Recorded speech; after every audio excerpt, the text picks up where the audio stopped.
Meghan and Harry, these absolute cretins, decide to inject themselves into the devastation in Los Angeles for one reason: to get their faces back on camera and to improve their image. They want people to think well of them. The wildfires raged, homes turned to ash, families were displaced. Amidst this devastation, a familiar pair emerged, Prince Harry and Meghan Markle. They descended upon the scene, offering comfort and aid to victims. A heartwarming gesture? Not according to everyone. Megyn Kelly, outspoken television personality, labeled them disaster tourists. She slammed their visit as a calculated PR stunt designed to rehabilitate their tarnished image. The accusation sparked a firestorm of controversy. Kelly, on her show, questioned the couple's motives. So they decide, what they really need? Us. What they need is us. And honestly, Stu, you go there, you don't make a mention, no, you don't get caught on camera, nobody knows what you did. That maybe that's one thing, although with these two, no.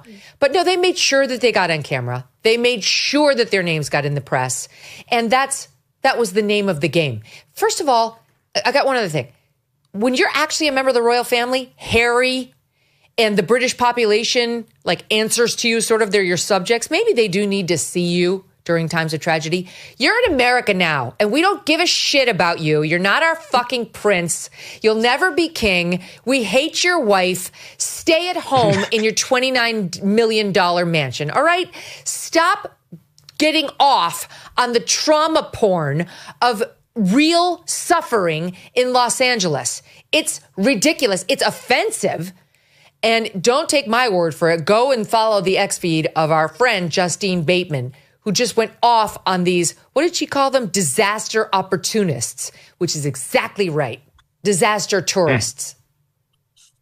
I'm going to have to now withdraw that Nobel Peace Prize I earlier offered you after your words on poor Megyn. By the way, Corinne Jean-Pierre would tell you it's Nobel. It's the Nobel Peace Prize. The Nobel Prize. The Nobel Prize. The Nobel Prize. And I look, you might say that she's not sacrificing for this, Megyn, but she is delaying her Netflix series for this. This is, she's really invested in really caring about this. I don't know. Maybe she does care. She pointed out their lack of official roles in the United States. Why were they inserting themselves into this tragedy? Kelly argued their presence was a slap in the face to genuine first responders and volunteers. She accused them of seeking photo opportunities, using the suffering of others as a backdrop for their own redemption. Her words resonated with a segment of the public already skeptical of the Duke and Duchess of Sussex. I do think at the end of the day, she doesn't. The priorities. The Queen seem to be was dying. Her face on camera. The Queen's husband was dying, and she went on Oprah and suggested one or both of them are raging racists. She couldn't have cared less. She doesn't care about anyone other than herself, and I include Harry in that. She cares about her image. That's why she's there. That's why she's writing positive messages on bananas to sex workers, which just happens to be on camera. If you want to help the people of Los Angeles, and I know that millions of Americans around the country right now are doing exactly this, you can make a donation. You can participate in GoFundMes. There are all sorts of groups that will help you. You don't have to fly there and inject yourself right in the heart of it on camera where you know you'll become the story. She did the same thing after Uvalde. She flew down there and made sure she got on camera when kids had just died at the hands of a shooter. This is a pattern for her. It's not about charity. It's about her image. Yeah, I cannot disagree with one part of that. And that's sad because there's no, think of the emptiness of that life, Megyn. Like if that's your job to go around and just think about your image 24 hours a day. I mean, she doesn't even have acting anymore. She's actually picked a profession that somehow is more conceited and more self-indulgent than acting, which is quite the trick she's been able to pull off. Very difficult to do. But, she's now doing this, with its constant focus of media attention on her in this weird idea that she's got these mythical villains that she seems to be fighting all the time. People trying to thwart her, her meteoric rise throughout the world. And it's I don't know what she's doing. It doesn't seem like she has her priorities straight in any way. And, look, if she could raise a bunch of money, which she could, and donate it to these people, that would be great. But her going down there and doing something on the ground does absolutely nothing for anybody except get cameras on her. Why doesn't she give him the proceeds of that Netflix deal? Why doesn't she give him some huge donation from her?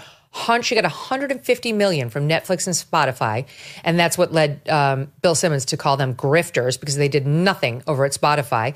Now she still takes the Netflix check. You know why she can't air her special? Because it's all about her Martha Stewart type reinvention in her huge mansion, even though it's not her mansion, it's a rented mansion, trying to make herself into like Queen of Montecito and sell us jams and breads and a lifestyle that she's curating. It would be a bit tone deaf for her to release this steps from the ashes, including of her neighbors in LA, her dead neighbors and their community that's been absolutely leveled, people who don't have. Kelly drew parallels to past events that fueled her criticism. She referenced Meghan's bombshell interview with Oprah Winfrey, conducted while Prince Philip was gravely ill. The timing, Kelly argued, demonstrated a callous disregard for family and decorum. She also brought up Meghan's visit to Uvalde, Texas, following the tragic school shooting. While some praised the gesture, Kelly saw it as another example of Meghan inserting herself into a tragedy for personal gain. These past actions, according to Kelly, formed a pattern of attention-seeking behavior, a pattern of exploiting tragedy for personal gain. She argued that the LA wildfire visit was simply the latest chapter in this saga. Her accusations struck a chord with those who viewed the couple as self-serving and opportunistic. Her $150 million. She can't release it. And Netflix, you release it now at your own peril. That thing needs to wait a year minimum before it hits the airwaves. Otherwise, you'll have people like me all over you for being disgustingly insensitive. All right, we have to move on because there's a couple things we have to hit. So tomorrow we have the Pete Hegseth. Oh yeah, that's can you imagine that? I would give anything to see her just literally everybody in the world would watch that. Tell her that she was going on another show and then she walks in and the interview starts. Any amount of money for that to happen. Some therapists say that debt can make people feel desperate and helpless. I mean, we don't need a therapist to tell us that. That's obviously true. It can ruin your sleep. It can creep into your relationships. It can wreck your happiness. But there are ways to get help. You don't have to just sit and suffer alone and in silence. Let me tell you about Done With Debt. They have aggressive new strategies to end your debt fast. Done With Debt stands between you and your harassing bill collectors. They tirelessly negotiate to slash balances, eliminate interest, and stop the crushing penalties, all without loans or bankruptcy. Done With Debt has one goal: to wipe out your debt for good. Before you make another payment, consider a visit to donewithdebt.com. Speak with one of their strategists for free and tell them I sent you. But you do need to hurry because some debt solutions are time sensitive and you don't want to miss out. Go to donewithdebt.com. That's donewithdebt.com. Thanks so much for watching. If you like what you just saw, hit the subscribe button for more clips and full episodes. The disaster tourist label once uttered stuck to them like smoke to a singed building. However, Harry and Meghan's supporters were quick to defend them. They pointed to the couple's genuine efforts to assist those affected by the wildfires. The Duke and Duchess volunteered at the Altadena Teen Girls headquarters, donating supplies and offering words of encouragement. They also visited the Pasadena Convention Center, providing comfort to displaced families. Furthermore, Harry and Meghan opened their Montecito mansion to friends fleeing the fires. They encouraged others to do the same, using their platform to amplify calls for help and donations. Meghan even postponed the release of her Netflix show, With Love, Meghan, out of respect for the situation. These actions, their supporters argued, painted a very different picture. A picture of compassion, generosity, and a genuine desire to help. Public reaction to Kelly's comments was divided. Some echoed her sentiments, accusing the couple of being opportunistic and self-serving. Others defended their actions, praising their willingness to use their platform for good. The debate raged on social media, further fueling the ongoing saga surrounding Harry and Meghan. Meanwhile, other celebrities rallied to support the wildfire relief efforts.